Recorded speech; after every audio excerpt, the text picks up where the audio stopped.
ಹುಡ್ಕೊಂತ ಹೋಗೋದ್ರೊಳಗ ದ್ವಾರ ಬಾಗಿಲು ಹೊಸಲು ದಾಟಕತ್ತಿದ್ರಂತ. ಎಷ್ಟು ಎತ್ತರ ಅಂದ್ರೆ 7 ಫೂಟ್ ಎತ್ತರ, ಉದ್ದವಾದಂಥ ಜಟ, ಉದ್ದುದ್ದ ಉಗುರ, ಮೈ ತುಂಬ ಬೂದಿ ಬಡದಂಥ ಯೋಗಿ. ಅಪ್ಪ ಅಂದ ಕೂಡಲೇ ಹಿಂಗೆ ತಿರುಗಿ ನಿಂತರ ಅವ್ರ ತೇಜಸ್ಸು ನೋಡಿ ಒಮ್ಮೆ ಅಂಜಿಕೆ ಬಂತು. ಎರಡೂ ಕಣ್ಣು ಮುಚ್ಕೊಂಡ್ಬಿಟ್ರಂತ ಹೆದರಿ ಕಣ್ಣು ಮುಚ್ಚಿಗೆ ಮತ್ತೆ ಹೊಳ್ಳಿ ಕಣ್ಣು ತೆಗಿ ಹೊಡೆದ ಮಾಯ ಆಗಿಬಿಟ್ಟಿದ್ರು. ಅರ್ಥ ಮಾಡಿಕೊಳ್ಳ್ರಿ, ಅಲ್ಲಿಂದ ಯೋಗಿಗಳು ಮುಪ್ಪಿನಾರ್ಯ ದರ್ಶನಕ್ಕೆ ಬರ್ತಿದ್ರ.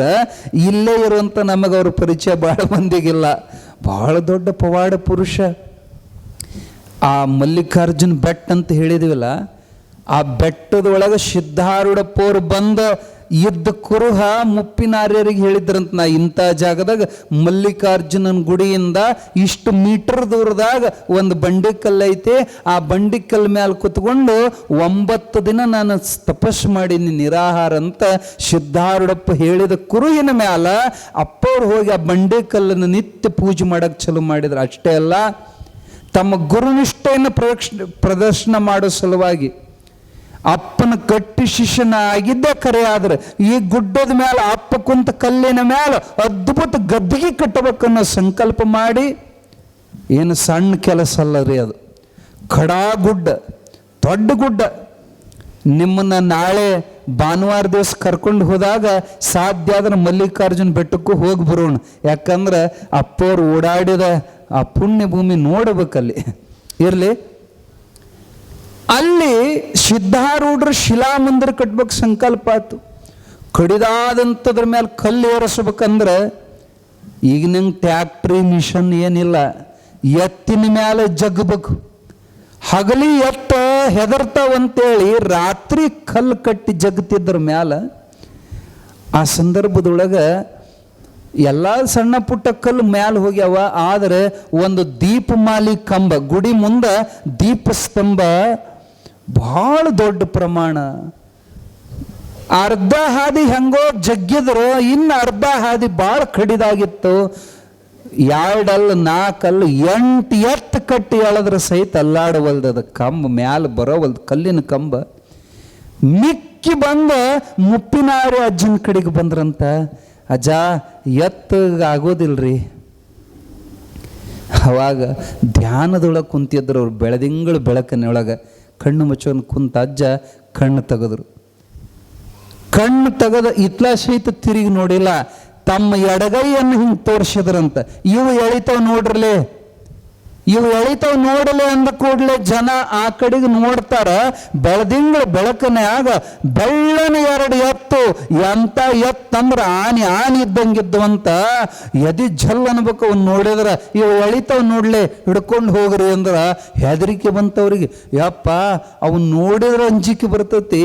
ಕೊಳ್ಳಾಗ ಹಗ್ಗಿಲ್ಲ, ಮುಗ್ನ್ಯಾಗ ಮುಗದಾರಿಲ್ಲ, ನಮ್ನ ಎಬಿಸಿ ಹೋಗದ್ರ ಹೆಂಗ ಅಂದ್ವು ಅವರು. ತಮ್ಮ, ಅವು ಒಟ್ಟ ಹಾಯಂಗಿಲ್ಲ, ಒದೆಯಂಗಿಲ್ಲ. ಸುಮ್ಮನೆ ಹೋಗ್ರಿ, ಹಗ್ಗ ಹಚ್ಚಬೇಡ್ರಿ, ಬರೀ ಕಿವಿ ಹಿಡೀರಿ, ನಿಮ್ಮ ಕೂಡ ಸುಮ್ಮನೆ ಬರ್ತಾವ.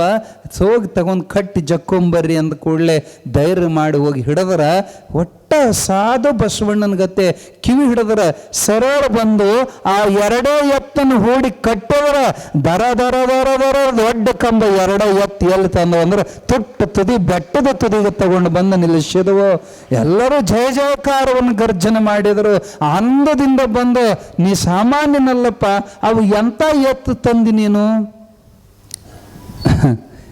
ಕಲ್ಲು ಕಂಬವಂ ಬೆಟ್ಟಕ್ಕೇರಿಸಲು ಸಲ್ಲು ಮಾಡದೆ ನಂದಿ ಕರೆಸಿದೆ, ಬಲ್ಲ ಮಹಿಮರಂ ಚಕಿತಗೊಳಿಸಿದೆ, ವಲ್ಲ ದೈವವಂ ನಿನ್ನೊಡಲೆ ಧರಿಸಿದೆ. ಜಯತು ಶ್ರೀ ಗುರು ಮುಪ್ಪಿನಾರ್ಯನೇ. ಅರ್ಜುನ ಸ್ತೋತ್ರದೊಳಗೆ ಬರ್ತೈತಿ ಶಬ್ದ. ಕಲ್ಲು ಕಂಬವಂ ಬೆಟ್ಟಕ್ಕೇರಿಸಲು ಸೊಲ್ಲು ಮಾಡದೆ ನಂದಿ ಕರೆಸಿದೆ, ಬಲ್ಲ ಮಹಿಮರಂ ಚಕಿತಗೊಳಿಸಿದೆ, ಎಲ್ಲ ದೈವವಂ ನಿಮ್ಮೊಡಲೆ ಧರಿಸಿದೆ. ಅಪ್ಪವ್ರ ಮುಂದೆ ಬಂದು ಆನಂದದಿಂದ, ಅಜ್ಜಾವು 2 ಎತ್ತು ಕಲ್ಲು ತಂದವ್ರಿ ಅಜ್ಜ. ಆಯ್ತಪ್ಪ, ಅವು ಇಷ್ಟು ಉಪಕಾರ ಮಾಡ್ಯಾವ, ಅವಕ್ಕೊಂದಿಷ್ಟು ನೀರು ಕುಡಿಸಿದ್ರೇನ, ಅವಕ್ಕೊಂದಿಷ್ಟು ಮೇವು ಹಾಕಿದ್ರೇನ ಅಂತ ಅಜ್ಜ ಕೇಳಿದ. ಇವರು ಹೌದಲ್ಲ ಅಂತ ಹೊಳ್ಳಿ ನೋಡ್ತಾರ. ಎತ್ತ ಇಲ್ಲ, ಎಲ್ಲ ಮಾಯ ಆಗ್ಯಾವ. ಇಡೀ ದೊಡ್ಡ ಗುಡ್ಡದ ತುಟ್ಟ ತುದಿ ಮೇಲೆ ನಿಂತರ ಎಲ್ಲ ಸುತ್ತಿಂದ ಕಾಣ್ತೈತಿ, ಎಲ್ಲಿ ಎತ್ತಿನ ಪರಿಚಯ ಇಲ್ಲ. ಅವಾಗ ಅರ್ಥ ಆಯ್ತು, ಬಂದ ಎತ್ತ ಸಾಮಾನ್ಯ ಎತ್ತಲ್ಲ, ಕೈಲಾಸದಿಂದ ನಂದಿಯನ್ನೇ ಕರೆಸಿದ ನಮ್ಮ ಮುಪ್ಪಿನಾರ್ಯ ಅಂತ ಎಲ್ಲರೂ ಜಯಕಾರ ಹಾಕಿದ್ರು. ಇಂಥ ಅಪರಿಮಿತವಾದ ಪವಾಡ. ಅವ್ರ ಪವಾಡ ಹೇಳಕತ್ರ ಒಂದು ವಾರ ಆದರೂ ಮುಗಿಯಂಗಿಲ್ಲ. ನಾಳೆಗೆ ಒಂದು ಭಾಗ ಮಾಡೋಣ. ಅವ್ರು ಮಾಡಿದಂಥ ಇನ್ನೂ ಅದ್ಭುತವಾದ ಪವಾಡಗಳಿದ್ದಾವೆ. ಅವನು ನಾಳೆ ದಿವಸ ಮತ್ತು ವಿಶೇಷವಾಗಿ ಮುಪ್ಪಿನಾರ ಚರಿತ್ರೆ. ಯಾಕೆ ಇವನ್ನ ಹೇಳಾಕತ್ತೀವಿ ಅಂದ್ರೆ, ಸಿದ್ಧಾರೂಢರ ಪುರಾಣದಾಗ ಮುಪ್ಪಿನಾರದ್ದು ಯಾಕೆ ತಗೊಂಡ್ರು ಅಂದ್ರೆ, ಅವ್ರ ಶಿಷ್ಯರು, ಅವರು ಬೇರೆ ಅಲ್ಲ, ಇವರು ಬೇರೆ ಅಲ್ಲ. ಅವ್ರು ಯಾವ ಪವಾಡ ಮಾಡಿದ್ರು ಸಿದ್ಧಾರೂಢ ಜೈಕಾರ ಹಾಕಿನೇ ಪವಾಡ ಮಾಡ್ತಿದ್ರು ಅಂದ್ರೆ ಅದ್ರ ಹಿಂದೆ ಸಿದ್ಧಾರೂಢನೇ ಎದ್ದು ನಿಂತಾನಂತ ತಿಳ್ಕೊಬೇಕು. ಶಿಷ್ಯನ ಹಿಂಗದಾನಂದ್ರೆ ಗುರು ಹೆಂಗಿರ್ಬೇಕಂತ ತಿಳ್ಕೊಳ್ಳಿ ಅಂತ ಶಿಷ್ಯನ ಗುಣಗಾನ ಮಾಡಕತ್ತೀವಿ. ಮತ್ತಷ್ಟೇ ಅಲ್ಲ, ನಿಮ್ಮನ್ನೆಲ್ಲರನ್ನೂ ಐರಣಿ ಮಟ್ಟಕ್ಕೆ ಕರ್ಕೊಂಡು ಹೋಗೋರದೀವಿ. ಅದರ ಸಲುವಾಗಿ ಮತ್ತು ಅದರ ಪರಿಚಯ ಮಾಡಿಕೊಡ್ಬೇಕಲ್ಲ ನಿಮಗೆ. ನಾಳೆ ಭಾನುವಾರ ನಿಮಗೆ ಟ್ರಿಪ್, ಒಂದು ಸಣ್ಣ ಟೂರ್. ನೀವೇನಂತೀರಿ? ಪಿಕ್ನಿಕ್ಕಿಗೆ ಹೆಂಗೆ ಹೋಗ್ತೀರಿ? ಏನೇನಾರ ಚಂದ ಕಟ್ಕೊಂಡು, ಏನು ಕಟ್ಕೊಂತೀರಿ? ಚಕ್ಲಿ, ಕೋಡಬಳ್ಳಿ, ಅವಲಕ್ಕಿ, ರವೆ ಉಂಡೆ, ರೊಟ್ಟಿ, ಚಟ್ನಿ, ಏನು ಬಟ್ ಬೇಕಾದ ಕಟ್ಕೊಳ್ರಿ. ಸಾಂಬಾರು ಬುತ್ತಿ ಮಾಡ್ಕೊಳ್ರಿ, ರೊಟ್ಟಿ ಕಟ್ಕೊಳ್ರಿ, ಕರ್ಗೇಡಬು, ಕರ್ಜಿಕಾಯಿ, ಹೋಳಿಗೆ, ಏನು ಬೇಕು ಎಲ್ಲ ಮಾಡ್ಕೊಳ್ರಿ. ಮತ್ತು ಬರೀ ನಿಮ್ಮ ಸಲುವಾಗಿ ಅಟ್ಟ ಕಟ್ಕೋಬೇಡ್ರಿ, ಮತ್ತು 4 ಮಂದಿ ತಿನ್ನುವಷ್ಟು ಕಟ್ಕೊಳ್ರಿ. ಯಾಕಂದ್ರೆ ಈ ಗಂಡಸರು ಕೈ ಜೀವತ್ತು ಬಿಟ್ಕೊಂಡ್ಬರ್ತಾರೆ, ಇವರು ಕಟ್ಕೊಂಬರೋದಿಲ್ಲ. ಅದಕ್ಕೆ ಹೆಣ್ಮಕ್ಳು ಒಂದಿಟ್ಟು ಹೆಚ್ಚಿಗೆ ಕಟ್ಕೊಳ್ರಿ. ಅಷ್ಟೇ ಅಲ್ಲ, ನಿಮ್ಗಷ್ಟೇ ಅಲ್ಲ, ಐರಣಿ ಮಠದಾಗ 100 ಮಂದಿ ಸೇವಕರು ಇರ್ತಾರೆ. ಅವರೆಲ್ಲರಿಗೂ ನಾವು ಪ್ರಸಾದ ಮಾಡಿಸೋಣ. ಇಲ್ಲಿಂದ ಅಷ್ಟರು ನಾವು ಬುತ್ತಿ ಕಟ್ಕೊಂಡು ಹೋಗಿ ಅಷ್ಟ್ರಿಗೂ ಪ್ರಸಾದ ಮಾಡಿಸೋಣ. ಭಾಳ ಚಂದ ಐತೆ ಐರಣಿ ಮಠ. ನೋಡಕ್ಕೆ 2 ಕಣ್ಣು ಸಾಲದು. ಪ್ರಪ್ರಥಮ ಬಾರಿ ನಾವು ಐರಣಿ ಮಠದ ಒಳಗೆ ಹೆಜ್ಜೆ ಇಡುವಾಗ ನಮಗೆ ಹಿಂಗೆ ಅನುಭವ ಆಯ್ತು. ಅದೇ ಮೊದಲ ದರ್ಶನ ಕೈಲಾಸದ ಒಳಗನೆ ನಾವು ಬರೋಕತ್ತೀನಿ ಅನ್ನೋ ಒಂದು ಭಾವನೆ ಬಂತು. ಅದ್ಭುತವಾದ ಕಲ್ಲಿನ ಮಠ. ನೋಡಕ್ಕೆ 2 ಕಣ್ಣು ಸಾಲ. ಬಹುತೇಕ ಇದ್ರಾಗ ಒಂದು 25% ಮಂದಿ ನೋಡಿರ್ತೀರಿ, 75% ನೋಡಿಲ್ಲ. ನಿಮಗೆ ತೋರಿಸೋ ಸಲುವಾಗಿ ಕರ್ಕೊಂಡು ಹೋಗ್ತೀವಿ. ಅಪ್ಪ ಮಂತ್ರ ಜಲ ಹಾಕಿದ್ರೆ ಎದ್ದು ನಿಂತು ಕಲ್ಲು ತೋರಿಸ್ತೇವೆ ನಿಮಗೆ. ಈಗೇನು ಮಲ್ಲಿಕಾರ್ಜುನ ಬೆಟ್ಟ ಅಂತ ಹೇಳಿದ್ವಿ, ಅದನ್ನು ತೋರಿಸ್ತೀವಿ. ಹೊಳಿ ದಂಡಿ, ಅದು ಸಾಮಾನ್ಯ ಹೊಳೆ ಅಲ್ಲ, ತುಂಗಭದ್ರಾ ನದಿ ಹರಿಯುವಂಥ ಪುಣ್ಯಕ್ಷೇತ್ರ. ಅಧಿಕ ಮಾಸದೊಳಗೆ ನದಿ ಸ್ನಾನ ಮಾಡಿ ಪುಣ್ಯಕ್ಷೇತ್ರ ದರ್ಶನ ಮಾಡಿ ಅವ್ರು ದೊಡ್ಡ ಪುಣ್ಯ. ಎಲ್ಲರೂ ಒಂದೊಂದು ಜೊತೆ ಅರಿವಿ ಇಟ್ಕೊಳ್ರಿ, ಎಲ್ಲರೂ ಹೋಗಿ ಅಲ್ಲಿ ಜಳಕ ಮಾಡೋಣ. ನದಿ ಸ್ನಾನ ಮಾಡಿ ಅಲ್ಲಿ 5 ಗದ್ದಿಗೆ ಇದಾವೆ. ಮುಪ್ಪಿನಾರ್ಯರು, ದತ್ತಾತ್ರೇಯರು, ಕೊಟ್ಟೂರು ಬಸವೇಶ್ವರರು ಮತ್ತು ಸಿದ್ಧಾರೂಢರು, ಜೊತೆಗೆ ಶಂಕರಾಚಾರ್ಯ ಸ್ಥಾಪನೆ ಮಾಡಿದ ಓಂಕಾರೇಶ್ವರ ಲಿಂಗ.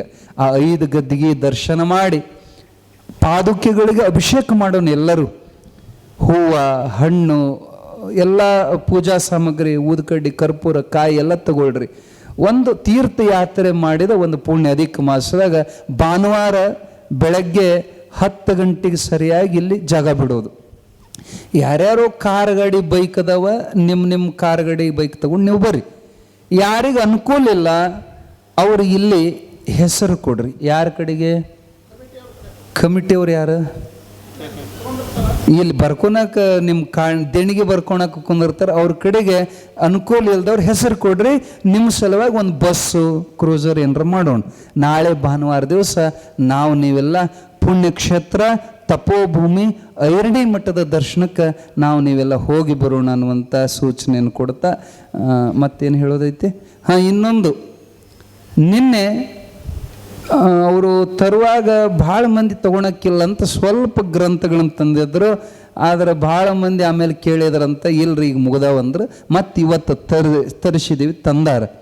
ಮತ್ತು ಕೆಲವು ಮಂದಿ ದುಡ್ಡು ಅದು ತರಲಿಲ್ದವ್ರು ಇವತ್ತು ತೊಗೊಂಬಂದಾರ. 100 ಗ್ರಂಥ ಮತ್ತೆ ತರಿಸಿದ್ದೀವಿ. ಆಸಕ್ತಿ ಇದ್ದವ್ರು ಗ್ರಂಥ ತಗೊಳ್ರಿ. ಮತ್ತು ನಿಮಗೆ ಹೇಳ್ತೀವಿ, ಮೊದಲನೇ 13 ಅಧ್ಯಾಯ ಬಹುತೇಕ ಹೊಸದಾಗಿ ಓದೋರಿಗೆ ಒಟ್ಟ ತಿಳಿಯೋಲ್ಲ.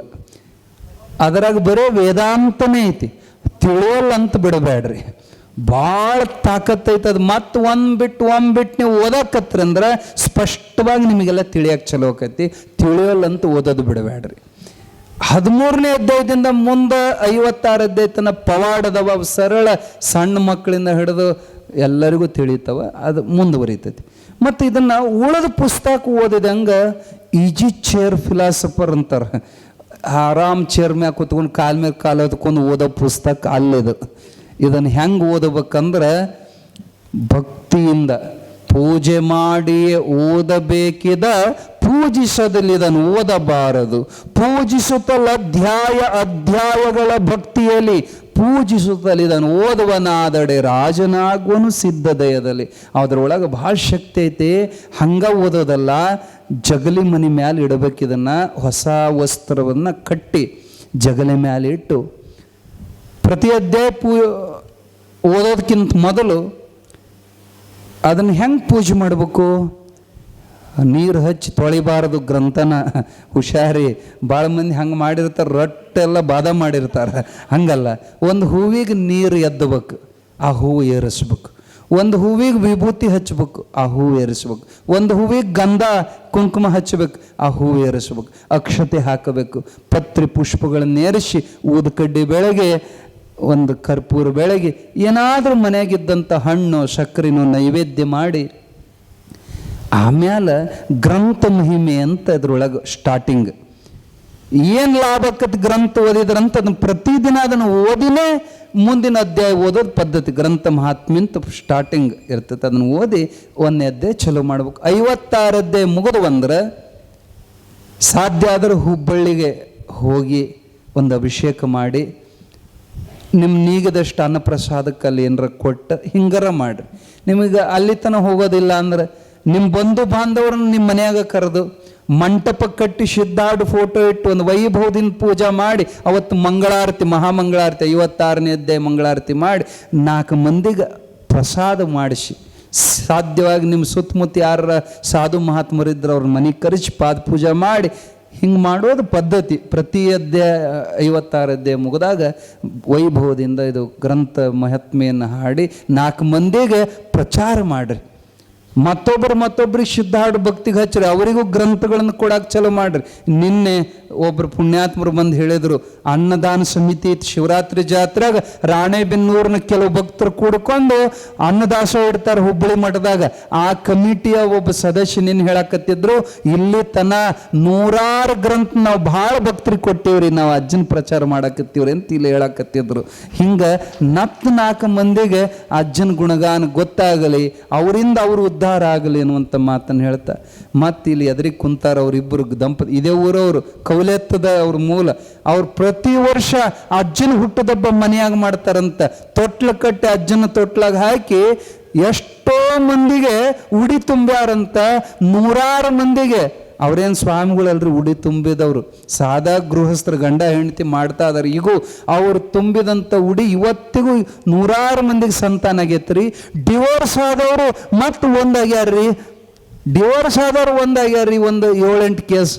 ಮದುವೆ ಆಗ್ಲಿಲ್ದವ್ರಿಗೆ ಮದುವೆ ಆಗೈತ್ರಿ, ಬರೀ ಅಜ್ಜನ ತೊಟ್ಲಾಗಿಟ್ಟು ಉಡಿ ತುಂಬಿದ್ದಕ್ಕಂತ ಅವ್ರು ಹೇಳಾಕತ್ಯಾರ. ಇಲ್ಲಿ ಒಬ್ಬರು ಮಾಸ್ತರ್ ಕುಂದಿರ್ತಿದ್ರು, ಇವತ್ತು ಯಾಕೋ ಬಂದಿಲ್ಲ ಅವ್ರು, ಪ್ರೊಫೆಸರ್ ಏನವ್ರ ಹೆಸರು, ಕಟ್ಟಿಗೆಹಳ್ಳಿ ಪ್ರೊಫೆಸರ್. ಹಿಂದೆ ಕುಂತೀರನ, ಯಾಕೆ ತಡ ಮಾಡಿ ಬಂದ್ರನ? ಅವ್ರ ಹೆಂಡತಿ ಮೊನ್ನೆ ಬಂದಿದ್ರಲ್ಲ ನಮ್ಮ ಪೂಜಾದ ಹತ್ರ, ಅವ್ರು ಹೇಳಾಕತ್ತಿದ್ರು, ನೋಡ್ರಿ ನಾವು ಅಜ್ಜಗೆ ನಾವು ಒಂದಿನ ಪ್ರಸಾದ ಮಾಡಿಸೋಣಂತ ನಮ್ದು ಎಡ್ಡಿಂಗ್ ಆ್ಯನಿವರ್ಸರಿ ಇದ್ದಾಗ ಅವತ್ತು ಅನ್ನದಾಸೋಹ ಮಾಡಕ್ಕೆ ನಾವು ಒಪ್ಪಿಕೊಂಡು ಇಲ್ಲಿ ಹೆಸರು ಬರೆಸಿ ಹೋದ್ವಿ. ನಾಳೆ ನಮ್ಮ ದಾಸೋಹ ಇವತ್ತಿನಂತೆ ನಮ್ಮ ಮಗ್ಲಾಗಿದ್ದ ಸೈಟ್ 8 ವರ್ಷದಿಂದ ಗುದ್ದಾಡ್ತಿದ್ವಿ ಅದನ್ನು ಖರೀದಿ ಮಾಡಕ್ಕೆ. ಒಟ್ಟ ಕೆಲಸ ಆಗಿದ್ದಿಲ್ಲ, ಯಾರೋ ಬೇರೆ ಧರ್ಮದವ್ರಿಗೆ ಅದನ್ನು ಮಾರಕತ್ತಿದ್ರು. ಹೆಂಗಾರ ಮಾಡಿದ ನಮ್ಮ ಸೈಟ್ ನಮಗಾದ್ರೆ ಭಾಳ ಚಲೋ, ಮಗ್ಲಾಗ ಅಂತಿಂತ ಮಾಂಸ ತಿನ್ನೋ ಬಂದ್ರೆ ನಮಗೆ ಚಲೋ ಆಗಲ್ಲ ಸಿದ್ಧಾರೂಢ ಅಂತ ಬೇಡ್ಕೊಂಡಿದ್ವಿ. ಎಂಥ ಪವಾಡ ಅಂದ್ರೆ ನಾಳೆ ದಾಸೋಹ ಇವತ್ತು ಹಿಂದಿನ ದಿನದಂಗೆ ನಮ್ಮ ಪರವಾಗಿ ಅದು ಸೈಟ್ ಖರೀದಿ ಆತರಿ. ನಮಗೆ ಭಾಳ ಸಂತೋಷ. 8 ವರ್ಷ ಆಗ್ಲಿದ ಕೆಲಸ ಅಜ್ಜನ ಆಶೀರ್ವಾದಿಂದ ಆತರಿ ಅಂತ ಅವ್ರು ಹೆಂಡತಿ ಹೇಳಾಕತ್ತಿದ್ರು. ಇಲ್ಲೇ ನೋಡ್ರಿ, ಈಗ ಸದ್ಯದೊಳಗನ ಎಷ್ಟು ಮಂದಿಗೆ ಅಜ್ಜನ ಮಹಿಮೆ ಅನುಭವಕ್ಕೆ ಬರ್ತೈತಿ.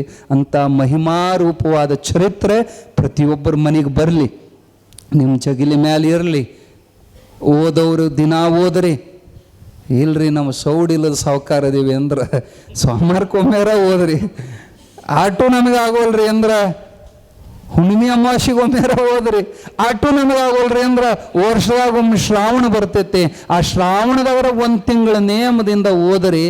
ಪ್ರತಿಯೊಬ್ಬರ ಮನ್ಯಾಗ ಜಗಲಿ ಮೇಲೆ ಅಜ್ಜನ ಚರಿತ್ರೆ ಇರಲಿ. ಅಷ್ಟೇ ಅಲ್ಲ, ಈ ಪುರಾಣದ ಮುಕ್ತಾಯ ಬಹುಶಃ ಮೀಟಿಂಗ್ ಇವತ್ತಲ್ಲ, ಇವತ್ತು ಒಂದು ಮೀಟಿಂಗ್ ಕಮಿಟಿಯವರೆಲ್ಲ ಕೂಡಿ ಹೆಂಗೆ ಮುಕ್ತಾಯ ಮಾಡೋದು ಅಂತ ಮೀಟಿಂಗ್ ಮಾಡ್ತೀವಿ. ನಾಳೆ ನಿಮ್ಮೆಲ್ಲರ ಮುಂದೆ ಪ್ರಕಟ ಮಾಡೋರದೇವಿ. ಆ ಮುಕ್ತಾಯದೊಳಗೆ ಅಜ್ಜನ ಉತ್ಸವ ಮೆರವಣಿಗೆ ಏನು ನಡೀತತ್ತಲ್ಲ, ಆ ವೇಳೆಕ್ಕೆ ಯಾರ್ಯಾರು ನೀವು ಗ್ರಂಥ ತಗೊಂಡಿರಿ ಪ್ರತಿಯೊಬ್ಬರು ನಿಮ್ಮ ಗ್ರಂಥಕ್ಕೊಂದು ಕೆಂಪು ವಸ್ತ್ರ ಕಟ್ಟಿ ತಲೆ ಮ್ಯಾಲೆ ಹೊತ್ತುಕೊಂಡು ಆ ಉತ್ಸವದ ಜೊತೆಗೆ 2 ಸಾಲು ಗ್ರಂಥದ ಮೆರವಣಿಗೆನೂ ಆಗಲಿ. ಯಾಕಂದ್ರೆ ಇದು ಗ್ರಂಥದ ಮೆರವಣಿಗೆ ಎಲ್ಲ ಸಿದ್ಧಾರೂಢರನ್ನೇ ನಿಮ್ಮ ತಲೆ ಮೇಲೆ ಹೊತ್ತು ಮೆರವಣಿಗೆ ಮಾಡ್ತಿದ್ದೀರಿ ಅನ್ನೋಂಗೆ ಅದು ಅನುಭವ. ಮೊನ್ನೆ ಹುಬ್ಬಳ್ಳಿ ಒಳಗೆ ಮಾಡಿದ್ರು 5,000 ಮಂದಿ ಗ್ರಂಥ ಹೊತ್ತಿದ್ರು ತಲೆ ಮೇಲೆ. ಶತಮಾನೋತ್ಸವ ಆಯ್ತು ಹೋದ ವರ್ಷ. ಅವಾಗ 5,000 ಮಂದಿ ತಲೆ ಮೇಲೆ ಗ್ರಂಥ ಹೊತ್ತು ದೊಡ್ಡ ಕಾರ್ಯಕ್ರಮ. 50 ಸಾರೋಟು ಬಂದಿದ್ದು. 50 ಸಾರೋಟ್ನಾಗ 50 ಮಹಾತ್ಮರನ್ನು ಕುಂದರಿಸಿ ಸಿದ್ಧಾರೂಢರ ಆನಿ ಮ್ಯಾಲ ಮೆರವಣಿಗೆ. ಅದೇ ಪ್ರಕಾರ ನಿಮ್ಮೂರೊಳಗೂ ಅದ್ಭುತವಾಗಿ ಪುರಾಣ ಮುಕ್ತಾಯಕ್ಕೆ ಅಜ್ಜನ ಉತ್ಸವ ಆಗಲಿ ಅಂತ ಒಂದು ಸೂಚನೆಯನ್ನು ಕೊಡ್ತಾ, ಪುರಾಣ ಮಂಗಳ ನಂತರ ಇಲ್ಲಿ ಗ್ರಂಥ ಮತ್ತು ಸಿದ್ಧಾರೂಢನ ಫೋಟೋಗಳು ಸಿಗ್ತಾವೆ, ತಾವೆಲ್ಲ ತಗೋಬೇಕನ್ನುವಂಥ ಸೂಚನೆ ಕೊಟ್ಟು ಈಗ ಮಹಾಮಂಗಳಾರತಿಯನ್ನು ಮಾಡೋಣ.